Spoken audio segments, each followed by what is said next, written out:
జగన్ హయాంలో రాష్ట్రంలో రావణ కాసు నడిచింది. రాష్ట్రంలో శాంతి భద్రతల్ని మొత్తం నిర్వీర్యం చేశారు.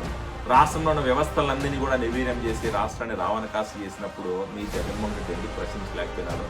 ఈరోజు సోకాల్డ్ యాంకర్ శ్యామల అవ్వచ్చు, రోజా గారు అవ్వచ్చు, లేకపోతే విడుదల రజనీ గారు అవ్వచ్చు, లేకపోతే అంబటి రామ గారు అవ్వచ్చు, లేకపోతే అనిల్ గారు అవ్వచ్చు, లేకపోతే ఈరోజు బుగ్గన్ గారు అవ్వచ్చు, లేకపోతే ఇంకొక ఎవరైనా సోకాల్డ్ వైఎస్ఆర్సీపీ నాయకులు ఎవరైతే ప్రెస్ మీట్ పెట్టి మాట్లాడుతున్నాడో, ఈ వైఎస్ఆర్సీపీ నాయకుల్లో ఏ ఒక్కడికైనా కూడా జగన్మోహన్ రెడ్డి దగ్గరికి వెళ్ళి జగన్మోహన్ రెడ్డి గత 5 సంవత్సరాలు చేసిన దుర్మార్గమైన పనుల్లో, లేకపోతే జగన్మోహన్ రెడ్డి గత 5 సంవత్సరాల్లో రాష్ట్రాన్ని రావణ కాసు చేసినప్పుడు, లేకపోతే జగన్మోహన్ రెడ్డి గత 5 సంవత్సరాల్లో ఎందుకు రాష్ట్రాన్ని అభివృద్ధి చేయలేదో, లేకపోతే రాష్ట్రాన్ని ఎందుకు అప్పుల పాలు చేసినాడో, లేకపోతే రాష్ట్రంలో ప్రజలను ఎందుకు అంత దిగజార్చినాడో, రాష్ట్రం పరువుని ప్రతిష్టను ఎందుకు రోడ్డు పైన పెట్టాడో ప్రశ్నించే దమ్ము కానీ ధైర్యం కానీ మేము ఒక్కడిగా ఉందా?